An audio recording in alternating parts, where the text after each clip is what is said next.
hablar despacio porque sé que tenemos muchos amigos y amigas de Portugal y me entendéis cuando me dejo entender, ¿no? Voy a empezar con mis buenas intenciones y vamos allá. Vamos a hablar de un tema muy importante, pero muy, muy importante. Más importante de lo que pensamos que es, ¿no? Ya hemos hablado en varias ocasiones de lo que es la flora intestinal, de la importancia del estreñimiento para la salud y por qué hemos escogido este tema hoy, precisamente, por una razón muy sencilla. Mirad, os voy a poner una diapositiva que hace referencia, ¿veis? Hace referencia a una publicación en un medio de difusión español de largo alcance como es El País, en la sección de ciencia, que lo titulaba el día 10 del 11, vamos, muy recientemente, que titulaba lo siguiente: la relación entre las bacterias del estómago y el coronavirus. Es decir, se está buscando una relación entre las bacterias del estómago y el coronavirus, pero se va a hacer un estudio en España financiado por la plataforma Salud Global del CSIC, que es a nivel científico el top que tenemos en España, lo más no es privado, sino que es una entidad totalmente pública. Y es un equipo de investigadoras e investigadores cuya investigadora principal es Yolanda Sanz-Herrán, que es investigadora habitual del Instituto de Agroquímica y Tecnológica de Alimentos de España, que este equipo de investigación va a trabajar sobre la siguiente hipótesis: las bacterias de la microbiota regulan el funcionamiento del sistema inmune de todo el organismo e influyen en el tratamiento de las infecciones respiratorias. En otras enfermedades, como por ejemplo la gripe, se sabe que confieren mayor o menor dependiendo de cómo es esa microbiota y hacen que haya más o menos sintomatología de otras infecciones víricas como la gripe.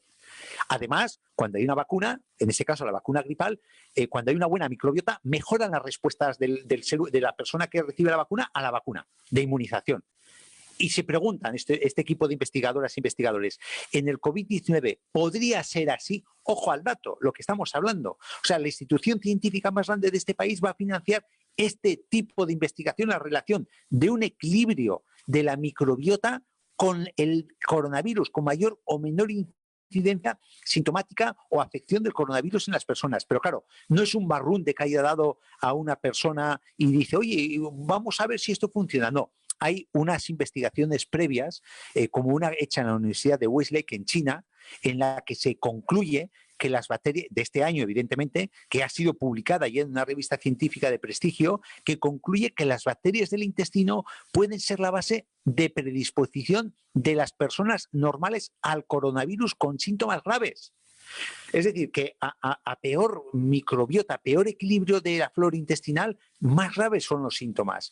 Y otro estudio del Centro de Investigaciones del Cáncer de Nueva Delhi, también publicado en revista científica, que acaba diciendo: la diversidad de la microbiota y la presencia de microorganismos beneficiosos en el intestino pueden desempeñar un papel importante en la determinación del curso del coronavirus. O sea que sí que hay investigaciones ya hechas este año en sitios donde ha impactado muy fuerte el coronavirus, como en China y en India, que han sido publicadas y han llegado a la relación directa. Entonces, en España, que evidentemente somos otra cultura, en España, y bueno, la península ibérica, ¿no? En este caso se va a hacer en España, pero eso es extensible a Portugal, que es un carácter diferente, es un metabolismo un poco diferente, tenemos una alimentación diferente y unas condiciones diferentes de la microbiota.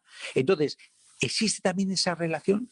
Pues fijaros la importancia que puede tener la microbiota, a qué nivel estamos hablando con la microbiota. Y eso solo con el coronavirus. Pues eso a mí me ha dado pie para hablaros un poquito de esto, de la microbiota, que, insisto, hemos hablado en otras ocasiones, de la disbiosis. Es decir, ¿qué es la disbiosis? La disbiosis es la palabra técnica, el nombre técnico que define una alteración persistente del equilibrio normal de la flora del intestino, de la microbiota intestinal. Entonces, una disbiosis, una alteración de este equilibrio normal, hace que se acumulen muchas bacterias tóxicas, bacterias que si bien están en una proporción aceptable de un 15% en personas sanas, normalmente el equilibrio de la microbiota es 85% de bacterias buenas y 15% de bacterias malas. Cuando se acumulan, cuando hay una disbiosis, se acumulan más bacterias malas. Entonces rompe este porcentaje y vienen un montón de problemas. Vienen graves disfunciones que afectan al sistema inmunológico, a las defensas en primer lugar, al metabolismo, al sistema nutricional, es decir, igual se absorben peor nutrientes, carecemos de determinados nutrientes que genera la misma microbiota, al sistema genético incluso, es decir, que una disbiosis puede estar en el origen de muchísimas enfermedades, como vamos a ver ahora, ¿no? ¿Qué enfermedades qué son las que me refiero? Pues mirad, tenemos, por ejemplo, en el campo digestivo, y esto, insisto, está basado, ya sabéis que yo lo digo muchas veces, no di una puntada sin hilo, mis afirmaciones están basadas en que hay estudios, que hay firmes sospechas, cuando no estudios, de que hay una relación directa con este tipo de patologías, una alteración de la flora intestinal. Si bien no puede ser factor causante, pero sí factor agravante, una disbiosis sobre muchas de las patologías que os pongo aquí. Por ejemplo, a nivel digestivo, con el estreñimiento, que lo vamos a ver en detalle, la celiaquía, que es decir, la alergia al gluten, permeabilidad intestinal, que es el mal de todas las batallas de intestino, el intestino irritable, la enfermedad de Crohn, el cáncer de colon, enfermedades inflamatorias como puede ser la artrosis, reumatismos, alergias, asmas, el síndrome de fatiga crónica está relacionado con una alteración de la flora intestinal y enfermedades metabólicas como puede ser la diabetes, la tensión, que ahora vamos a ver un poquito en detalle, la obesidad, que es un mal endémico en el siglo XXI que estamos, enfermedades cutáneas como el acné, el eczema, dermatitis, herpes, psoriasis y, por supuesto, enfermedades infecciosas, porque la microbiota son nuestras defensas. Ahora vamos a ver por qué asevero con esta firmeza que las microbiota son nuestras defensas. Entonces, si hay una alteración de enfermedades infecciosas, nos puede ocasionar diarreas, resfríos, gastroenteritis, gripe, infecciones ya más serias como el Clostridium difficile o el Helicobacter pylori por una disbiosis. Luego, y también incluso patologías ya de mayor calado, como puede ser un cáncer, o enfermedades neurológicas como el Parkinson, Alzheimer, depresión, e incluso hay estudios que están correlacionando una mala flora intestinal con un agravamiento de los síntomas del autismo o de problemas relacionados del campo autista, ¿no? Pero claro, cuando tú tienes una disbiosis, el gran problema muchas veces es identificar. Es decir, claro, sí, está muy bien lo que me dices, una disbiosis, una alteración del equilibrio de la flora intestinal, pero yo ¿cómo sé que puedo empezar a tener este desequilibrio de la flora intestinal antes de que me dé este tipo de patologías con esta envergadura que me estás comentando? Pues mirad, hay una serie de síntomas y una serie de señales que te van hablando de esa gradual alteración del equilibrio de la microbiota, porque no ocurre de la noche a la mañana en el cuerpo, ninguna patología ocurre de la noche a la mañana, siempre viene por un desarrollo gradual y hay unas señales que podemos identificar en todas las patologías, incluido la disbiosis, la alteración de la microbiota. Por ejemplo, en personas que de golpe y porrazo se han de privar de algún alimento porque le cae mal. Nunca me ha caído mal la lechuga, pero mira, llevo unos meses que la lechuga me produce ardores, me da sensación de pesadez, me hincha la lechuga. O nunca me ha caído mal los huevos, y ahora me empiezan a caer mal. Cuando te empiezas a privar de algún alimento que nunca te ha hecho falta privar, ojo, señal, puede haber una disbiosis. Cuando una persona se encuentra cansada sin causa aparente, no porque haya una anemia o porque haya un estrés psíquico que te produce un cansancio psíquico, pero que no deja de ser un cansancio que se manifiesta físicamente. Cuando no tienes una causa aparente y tú te encuentras aplomado, decaído, cansado, que te cuesta la vida, ahí puede haber una disbiosis. Cuando te encuentras con el rostro que te dicen las personas que tienes un rostro cetrino, un rostro apagado, un rostro amarillento, puede haber detrás un problema de disbiosis. Cuando hay una irresistible tendencia a consumir dulces, que es una cosa que no se valora, pero cuando el equilibrio de la flora intestinal se rompe y empieza a proliferar las cándidas, los hongos intestinales, se alimentan de lo dulce. Entonces, hay una llamada a consumo de dulce. muchas veces que es irresistible, igual hay una disbiosis. Y además, cuando hemos hablado de patología metabólica, cuando siempre que has hecho un tipo de alimentación has perdido peso y ahora, sin tener un problema de tiroides, no pierdes peso.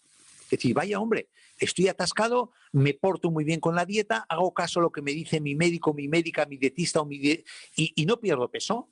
Igual te encuentras con una disbiosis. Hay muchos estudios de cómo la obesidad está muy marcada por la flora intestinal. No quiero entrar en detalle porque podría ser muy largo, pero hay estudios muy interesantes y muy bonitos.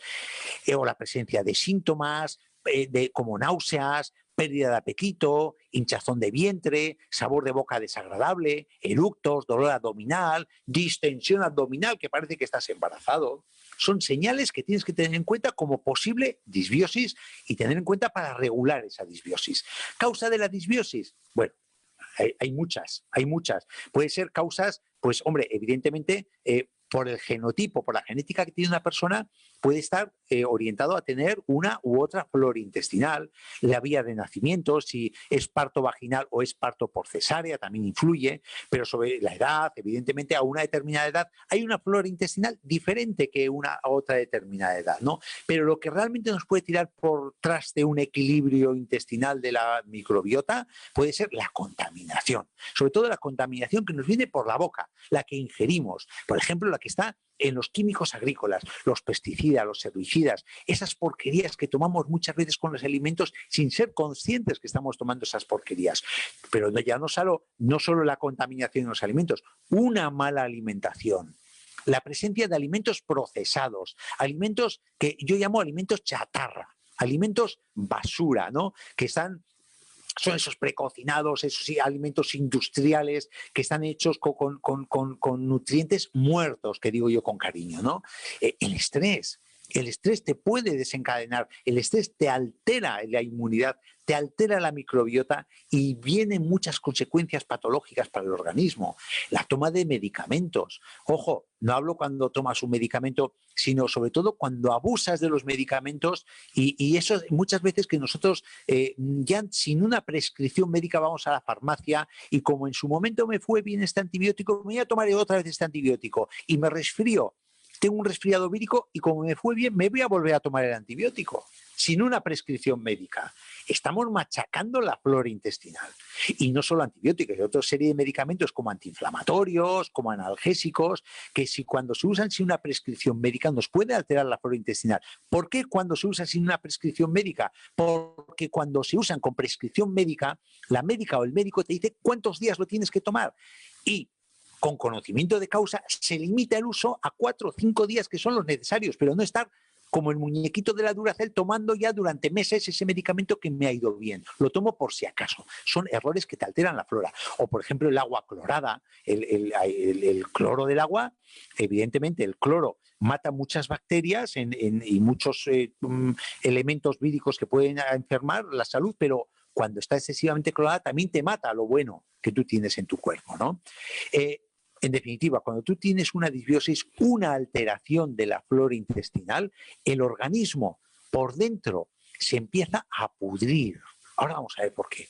Vuelvo al equilibrio. Equilibrio 85% bacterias buenas y 15% bacterias malas. Ese equilibrio es normal y además necesario. Es que es necesario que haya un porcentaje de bacterias malas porque tienen su función también. No vamos a entrar ahora porque nos podríamos alargar mucho, pero tienen su función también en nuestra salud, pero en ese equilibrio. Cuando se rompe ese equilibrio, se agotan los intestinos. Entonces aumenta la permeabilidad intestinal, empieza a penetrar por esa barrera impermeable que es el intestino, que tiene una superficie de 2 campos de fútbol, si los extendiésemos en superficie del intestino, empiezan a penetrar cosas que no tienen que penetrar en nuestro cuerpo y alteran la respuesta inmunitaria y alteran nuestra salud. No hay una buena digestión, el cuerpo empieza a almacenar más grasa, el cuerpo empieza a tener dificultad para perder peso, empieza a acumular toxinas gracias a esa permeabilidad intestinal. Es decir, se empieza a pudrir tanto en el tracto intestinal como por dentro, porque estamos asimilando un montón de porquerías que no tienen que estar dentro de nuestro cuerpo, tienen que estar fuera tienen que estar en la alcantarilla en un momento dado, ¿no? Entonces nos encontramos que a veces te encuentras que hay un auténtico, como ahora veremos con un estudio que os voy a presentar más adelante, que hay un auténtico vertedero lleno de toxinas patógenas y en el intestino. Entonces esas toxinas patógenas y bacterias pueden penetrar dentro del organismo y eso acaba minando, acaba debilitando las defensas. El 80% del sistema inmunitario está en el intestino. ¿Por qué? Porque las defensas, ¿dónde se ponen los soldados? Los soldados se ponen en las fronteras. Entonces, la frontera de nuestro cuerpo hacia el exterior es la más grande, aparte de la piel que tiene 2 metros cuadrados de superficie, tenemos la intestinal, que tiene, insisto, la superficie de 2 campos de fútbol si la extendemos. Entonces, ¿dónde van a estar las defensas? Pues donde más contacto hay con el exterior, donde más posibilidades de agresión del exterior. Por eso, y las defensas están en íntimo equilibrio con la microbiota, con la microflora. Si se altera la microbiota, se va a alterar el sistema inmunitario. E insisto, en un 80% está en la lámina basal del intestino. Y fijaros, esto, y aquí tenemos un maestro de la medicina, pero un maestro de la medicina de hace 2500 años, el gran Hipócrates, que vivió creo que del 460 a.C. al 336 a.C. Pues mirad lo que aseveró.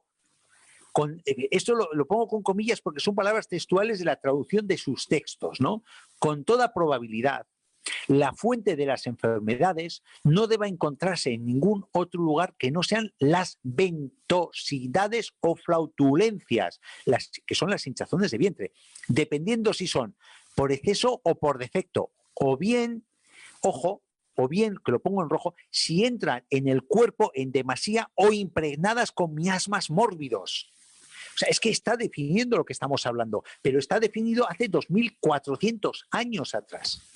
O sea, ¿de dónde habrá sacado las fuentes de este gran maestro? ¿Cuáles han sido para llegar a estas conclusiones que nosotros, con toda la tecnología y todos los estudios y avances científicos, estamos empezando a llegar ahora? ¿De dónde las habrá sacado?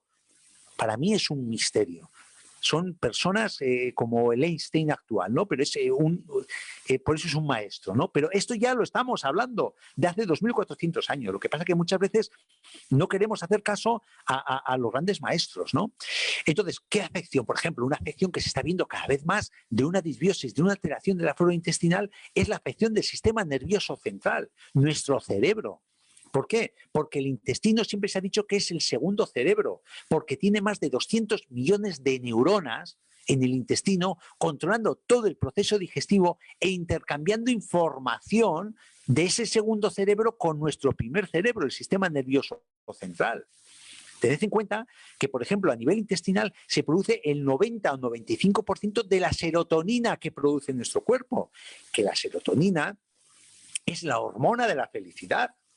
Es un neurotransmisor que si nosotros tenemos en equilibrio, tendemos a la eutonía, tendemos a la felicidad, al equilibrio de las emociones. Fijaros lo importante que es esto, ¿no? Y cuando hay estudios que están correlacionando una mala flora intestinal, un desequilibrio de la flora intestinal, una pobreza en colonias de bacterias intestinales con Parkinson y con Alzheimer. El Parkinson y el Alzheimer empiezan en las neuronas intestinales. Además hay un biofeedback, es decir, una interrelación de cómo, por ejemplo, un estrés o una alteración del sistema nervioso influye negativamente en la flora intestinal. Y al revés, una alteración de la flora intestinal influye generando estrés y generando alteración del comportamiento, alteración del estado cognitivo, del campo emocional, disminución del umbral del dolor, es decir, sentimos el dolor mucho más vivo, mucho más fuerte, con menor estímulo y hay presencia en sangre de unos niveles de proteínas inflamatorias y de células de nuestro sistema inmunitario que están atacando a nuestro sistema nervioso central y generan este tipo de patologías, generan una inflamación de base que puede traducirse en ansiedad, se puede traducir en depresión por ese estado inflamatorio, en Parkinson, en Alzheimer, en una ELA, etcétera, etcétera, etcétera, ¿no? Una alteración de la barrera intestinal provoca que penetren elementos tóxicos a nuestro cuerpo, hay un proceso inflamatorio del sistema nervioso central porque nuestras defensas se van a defender de esos elementos tóxicos que se depositan en la microglía del sistema nervioso central y ya tenemos montado el circo, un daño neurológico. También hay alteración hepática. Una disbiosis intestinal afecta directamente al hígado y es lo que os he comentado antes. Os voy a poner dos ejemplos muy bonitos, muy bonitos, muy bonitos. Y están hechos los dos ejemplos, las dos experiencias con el Lactobacillus rhamnosus, que es una de las piezas del PRO12. El Lactobacillus rhamnosus es una bacteria que tenemos en el intestino. Y entonces, en la reunión de biología experimental de 2018 en San Diego, se habla precisamente del Lactobacillus rhamnosus. Y hay una experiencia de cómo protege este lactobacilo cuando está en la flora intestinal a un nivel correcto, protege de la toxicidad hepática. Se coge a ratones que no tengan el Lactobacillus rhamnosus. Se les da paracetamol, que tiene un efecto tóxico sobre el hígado. Y se coge otro grupo de ratones con el Lactobacillus rhamnosus en condiciones adecuadas en el intestino y se les da paracetamol. Entonces, esta experiencia concluye que mejora la respuesta antioxidante del hígado y lo protege del estrés oxidativo provocado por paracetamol. Es decir, cuando tenemos un buen equilibrio del Lactobacillus rhamnosus, ese paracetamol no está dañando el hígado, no produce mucho menor daño hepático. Eso por un lado. Y por otro, también hay otra experiencia que no voy a traer en detalle porque es muy técnico lo que os he puesto y os voy a liar, pero simplemente quedaros con que la presencia de un equilibrio correcto de la microbiota con la presencia del Lactobacillus rhamnosus protege tanto del problema alcohólico, del daño que produce el alcohol en el hígado, como también protege del hígado graso no alcohólico. Es decir, esa capa grasa que se deposita en el hígado y que va muy relacionada con un exceso de peso, con un abuso de la presencia en nuestra alimentación de alimentos procesados y de una alta ingesta de azúcar refinado en nuestra alimentación. Y eso acaba dañando el hígado, con un hígado graso que es como un corset que ahoga el hígado, que no lo deja respirar y aumenta las transaminasas y todo el daño hepático. Fijaros la importancia que puede tener simplemente el Lactobacillus rhamnosus, que por cierto lo tenemos en el PRO12. Por eso yo siempre he dicho a mandíbula batiente que es una de las mejores fórmulas que hay en el mercado. Ahora vamos a hablar de él. A nivel cardiovascular hay experiencias muy bonitas, hay varias, no hay una, como un equilibrio de la flora intestinal o un aporte de probióticos de yogur o un aporte de probióticos del kéfir o un aporte de suplementos específicamente de probióticos actúa bajando las cifras de tensión. Pero además, para más INRI, actúa bajando cuanto más altas son las cifras de tensión, más efecto terapéutico tiene bajando las cifras de tensión. Cuando esas cifras de tensión no están altas, tiene muchísimo menos efecto el equilibrio de la flora intestinal bajando la tensión, pero cuando están altas ayuda muchísimo a bajar la tensión. Además, cuando das un suplemento con varias cepas de probióticos, tiene más efecto bajando la tensión que si damos solo un tipo de probióticos.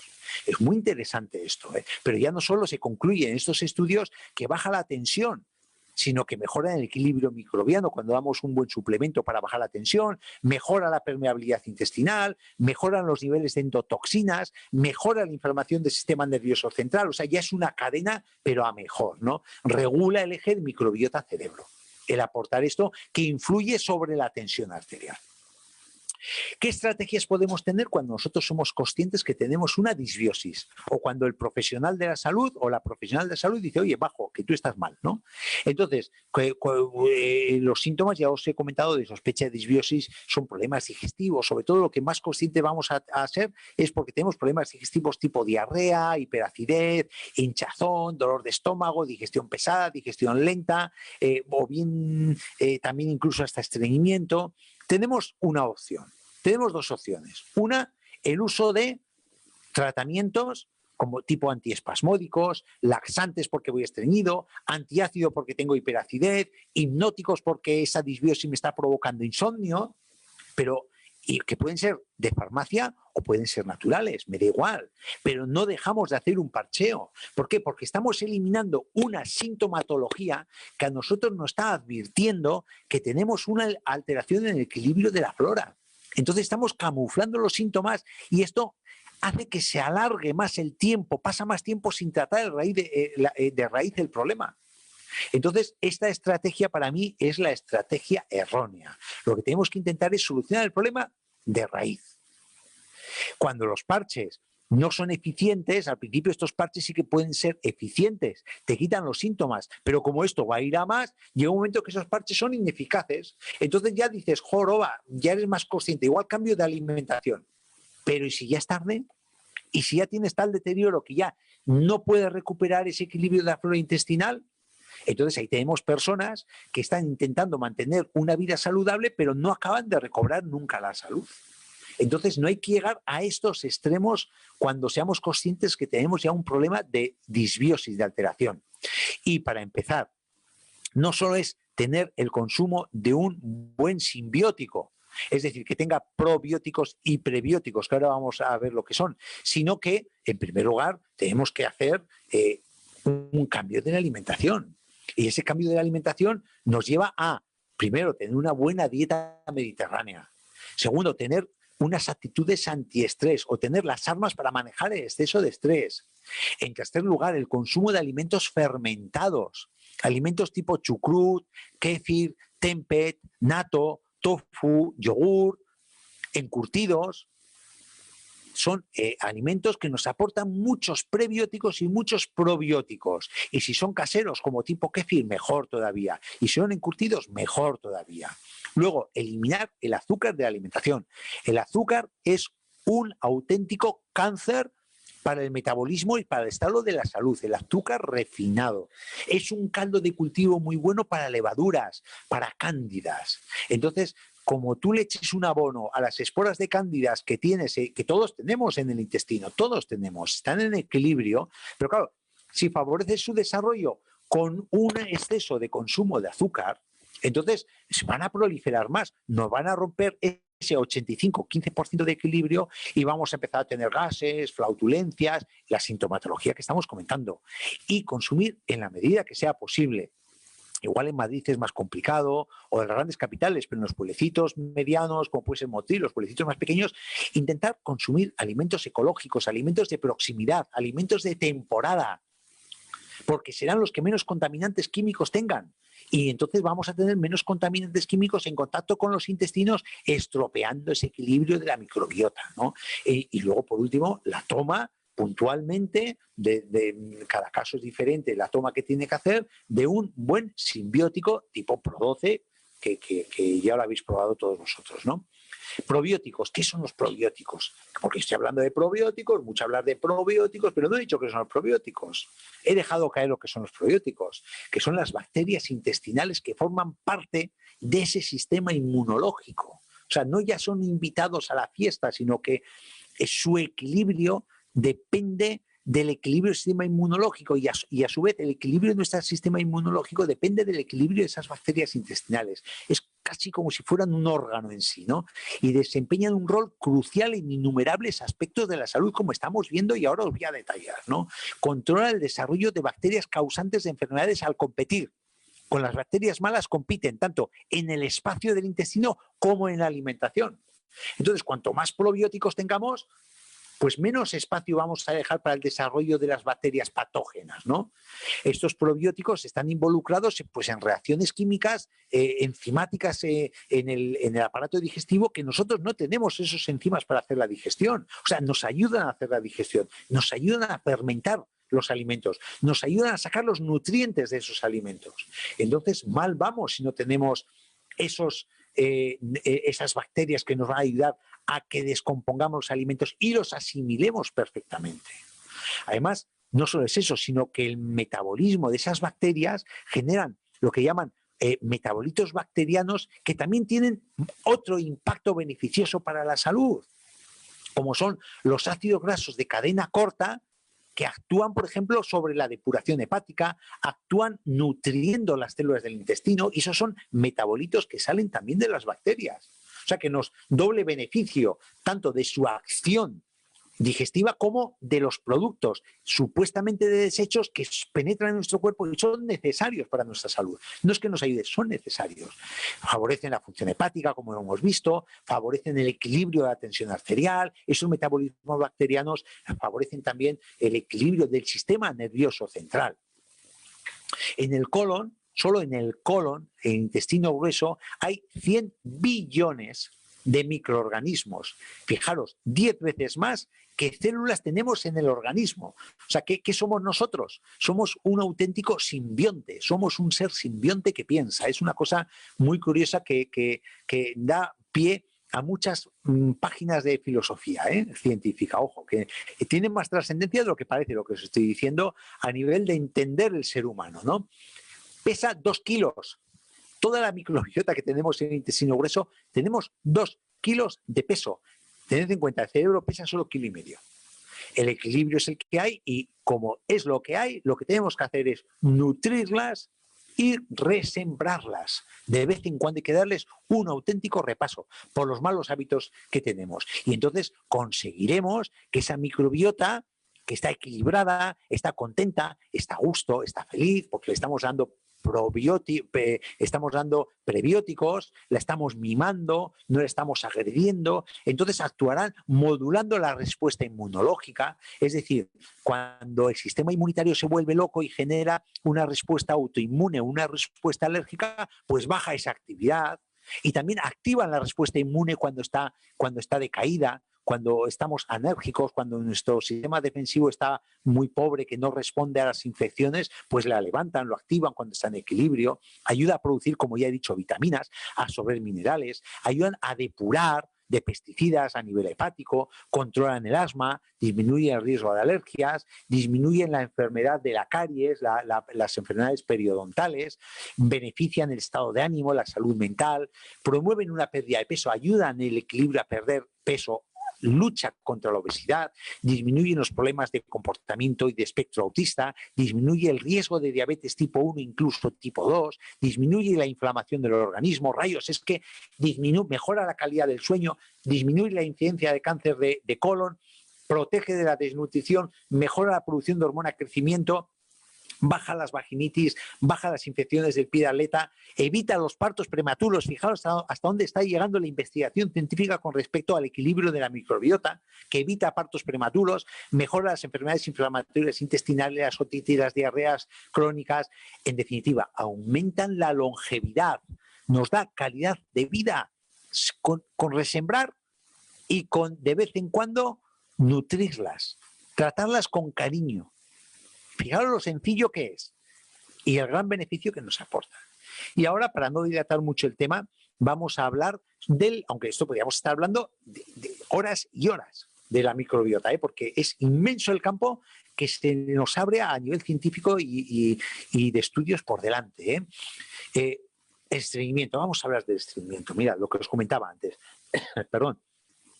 Una experiencia del Departamento de Cirugía de Órganos de la Clínica Gastroenterológica del Hospital del Sinnor, en Dinamarca. Son una clínica que se dedica a cirugía digestiva.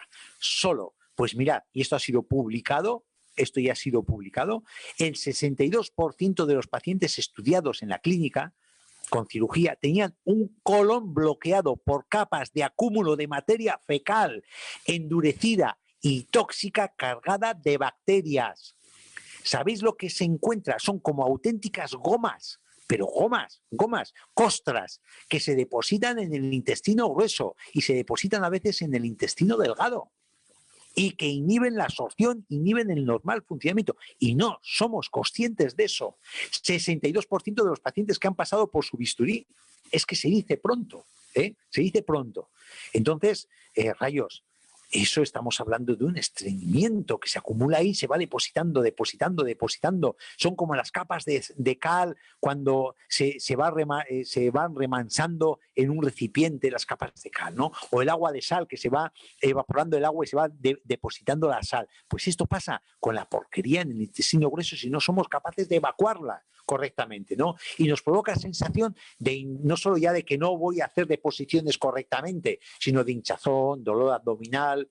A veces ese estreñimiento se acompaña con diarrea, porque llega un momento que se forma un tapón tan grande en el ano que se forma tal acúmulo de cacas ya blandas y tal, que expulsas el primer bolo fecal y luego viene un diarreazo de todo el atasco que tú tienes ahí. Gases, cansancio, malestar digestivo y encima se puede complicar con unas buenas hemorroides como puños y también con una buena apendicitis. Mirad un poco, el apéndice.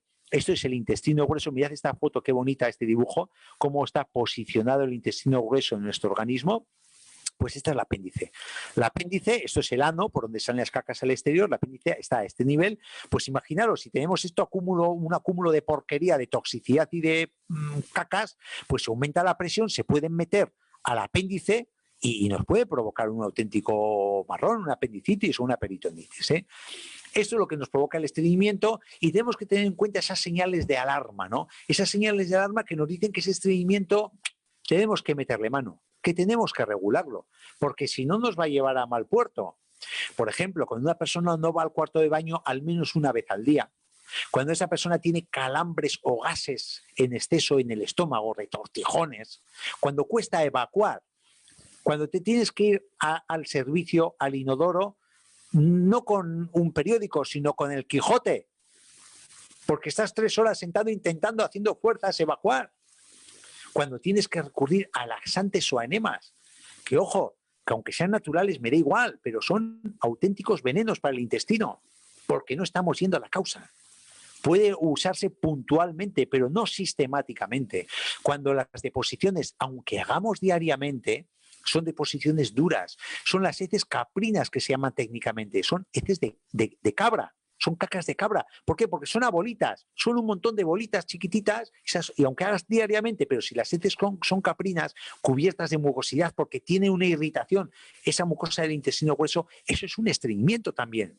Cuando tú te tienes que limpiar más de una vez tras evacuar, porque no son unas cacas limpias, cuando tienes dolor de estómago, cuando comes, porque estás lleno hasta las orejas, cuando tienes cansancio sin venir a cuento, lo que hemos dicho ya por tercera vez, ¿no?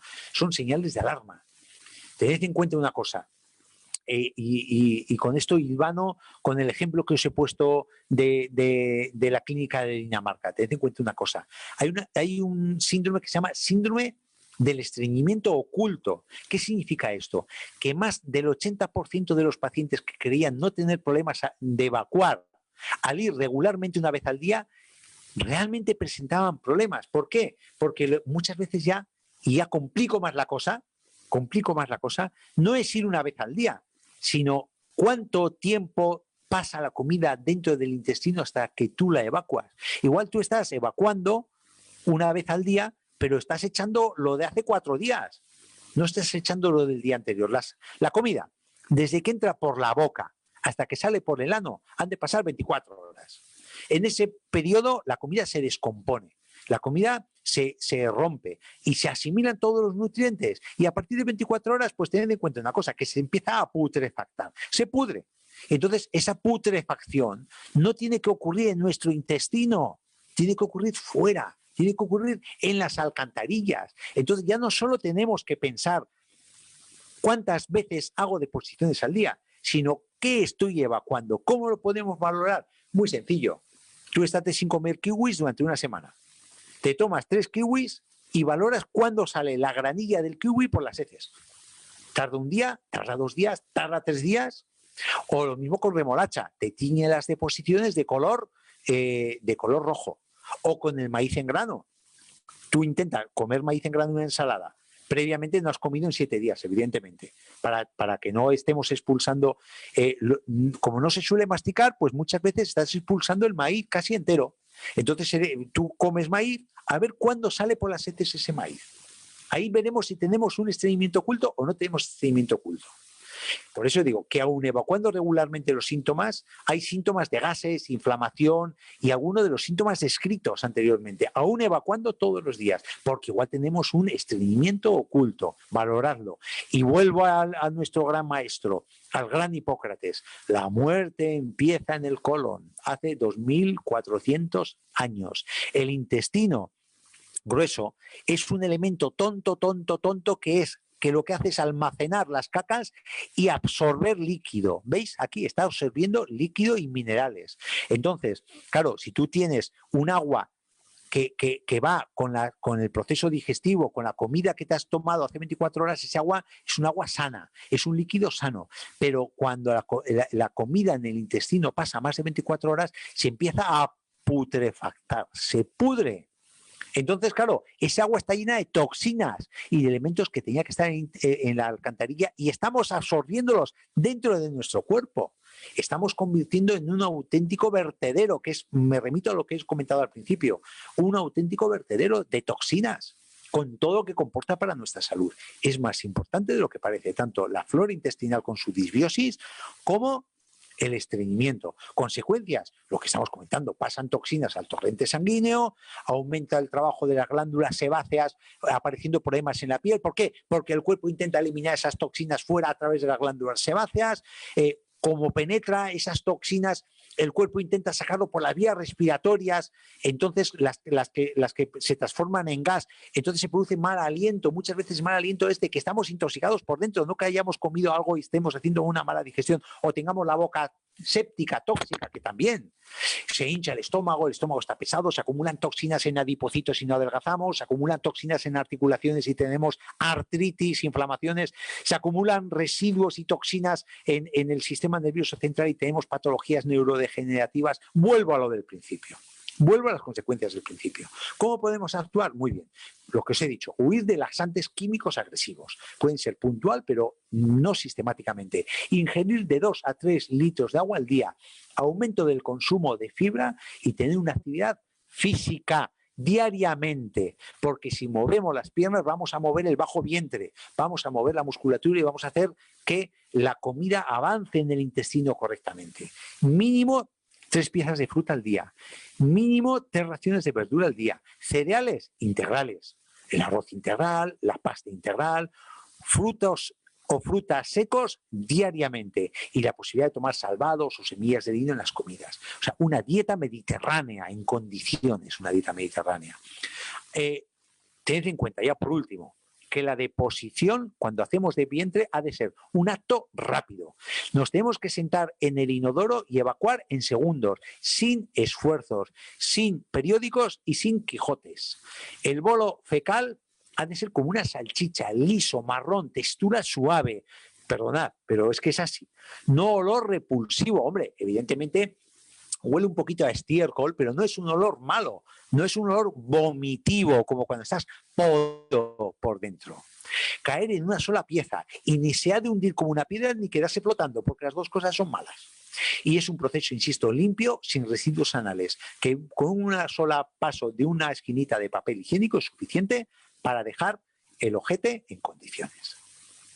¿Qué podemos ayudar? ¿Cómo nos ayudamos? ¿Qué tenemos nosotros en nuestro laboratorio para ayudar a esto? Tenemos dos cosas capitales.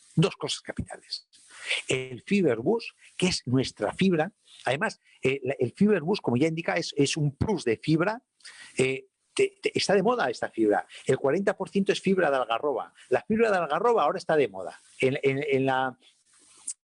el mercado del consumo de los nutracéuticos y tal, está de moda la harina de algarroba. Ahí lo tenemos nosotros, en primera línea, como siempre.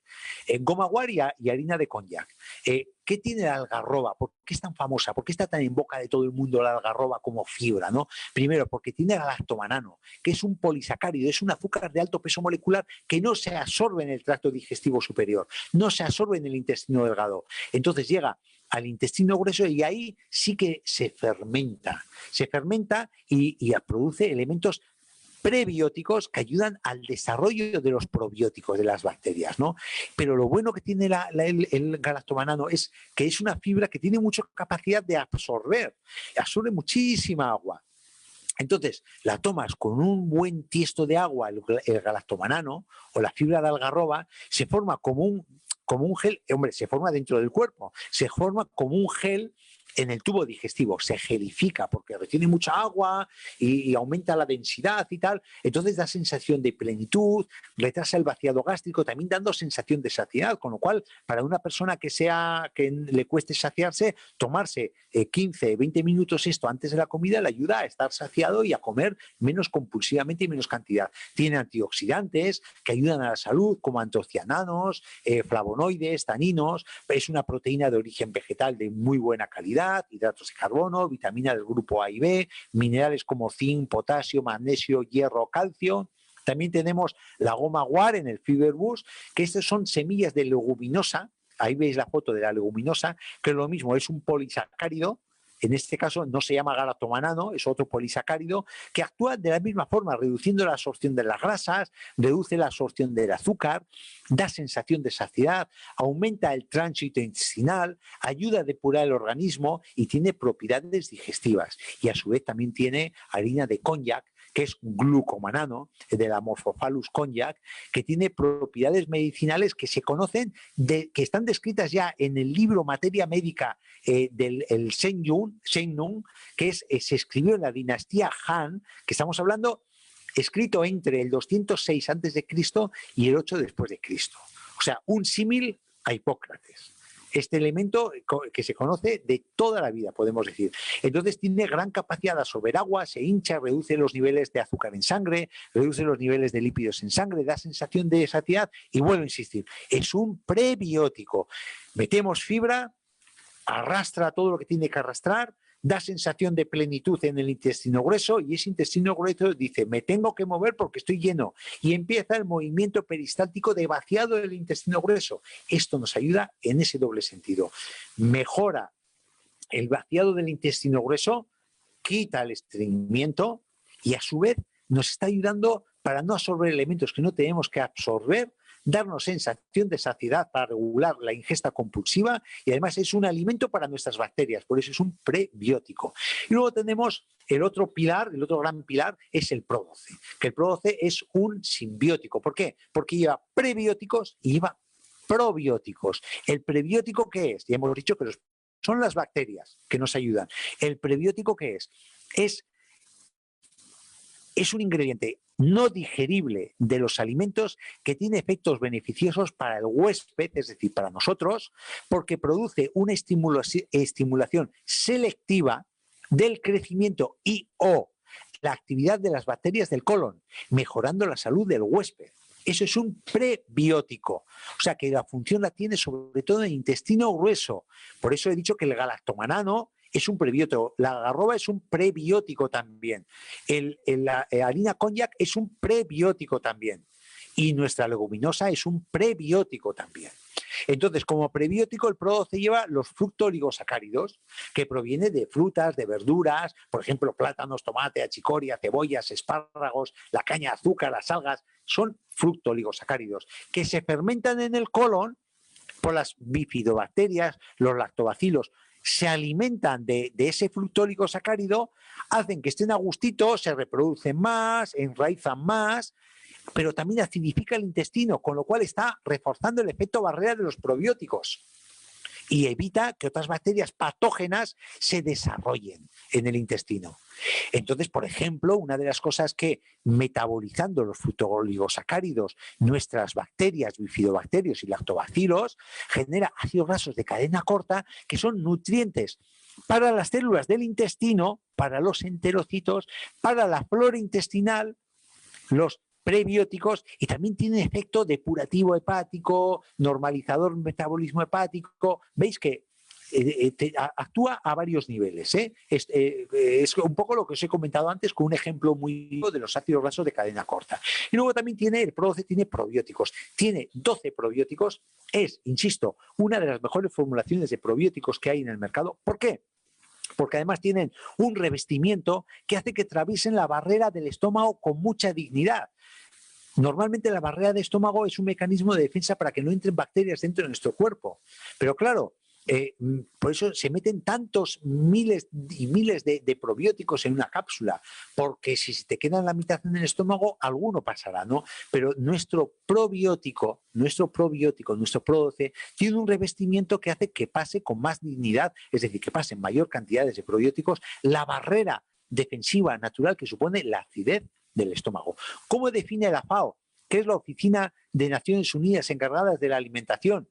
El probiótico, pues dice que los probióticos desempeñan una impactante acción en las funciones inmunológicas, digestivas y respiratorias, vuelvo al coronavirus, y podría tener un efecto significativo en el alivio de las enfermedades infecciosas de los niños y de los grupos de alto riesgo. Casi nada dice la FAO de los probióticos. No hay una experiencia con el coronavirus, pero si hay para otros tipos de infecciones de vías respiratorias, ¿por qué no se va a hacer extensible? Puede ser, hay que hacer estudios, evidentemente, pero pudiera ser, ¿por qué no?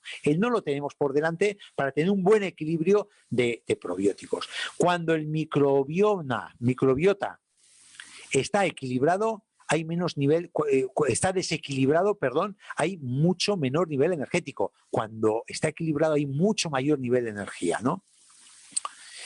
¿Qué tenemos? Tenemos en nuestro Pro12 bifidobacterias, lactobacterias y el Streptococcus thermophilus, con un poco, no lo voy a detallar porque es las funciones que hemos nombrado anteriormente. Todas las funciones que hemos nombrado beneficiosas para el cuerpo son las que nos va a aportar el Pro12 con de esas 12 cepas equilibradas de miles de bacterias que estamos aportando en una sola cápsula, junto con su alimento, el prebiótico, los fructooligosacáridos para su desarrollo correcto. Luego tenemos el Vitactiv, también otro elemento importante. ¿Por qué? Porque es un complejo de vitamina B, vitamina D, importante para el sistema inmunitario, y vitamina E como antioxidante. Entonces, la vitamina B es fundamental para la nutrición y regeneración de la mucosa digestiva, normalización del metabolismo energético, tanto de la microbiota como de las células de nuestro intestino, y ayuda en ese sentido a equilibrar la microbiota. Entonces, entre 5 y 10 mililitros al día nos puede ayudar en una disbiosis, es un elemento para ayudar a equilibrar esa disbiosis, aparte de que tiene muchísimas otras funciones en el organismo, desde el sistema nervioso, a nivel energético, a nivel muscular, a nivel hepático, a nivel inmunitario, lo que queráis, porque funcionan a todos los niveles en el organismo. Además, que sepáis que es una vitamina B de extracción natural, que no es sintética, de más de 20 productos naturales, tanto de frutas como de hortalizas. Tenemos nuestro Aloe Vera Immune Plus. ¿Por qué lo recomiendo? ¿Por qué lo recomiendo? Por dos razones muy sencillas. Que fijaros cómo ha venido para quedarse este Immune Plus. Es espectacular el efecto sobre el sistema inmunitario en general. Pero bueno, ahora no nos interesa ni el fortalecimiento, ni activación, ni estimulación del sistema inmunitario que tiene capacidad de hacer el Aloe Vera Immune Plus. ¿Por qué nos interesa? ¿Por qué lo saco a colación? Por el jengibre. Porque el jengibre alivia la inflamación gastrointestinal, estimula la producción de bilis, estimula la producción de saliva y previene el estreñimiento. Entonces, cuando tomamos esta aloe vera con el jengibre, hace esas funciones sobre la regulación tanto de microbiota como de la función digestiva. Y también nos aporta el aloe vera, claro, cómo no, el 90% de aloe vera, que tiene un efecto probiótico, regenerador de la mucosa intestinal, antiestreñimiento, antiinflamatorias de mucosas y antiácido. Entonces ya, más otras funciones que siempre hemos estado hablando de, que a un día de estos le voy a proponer a Paula que hablemos otra vez de nuestros geles bebibles, porque veo que hay muchos parceiras, socios y socias nuevas que no les he hablado, ¿no? de nuestros aloes, que es la base de nuestro laboratorio realmente. Somos aloe, LR es aloe. En fin,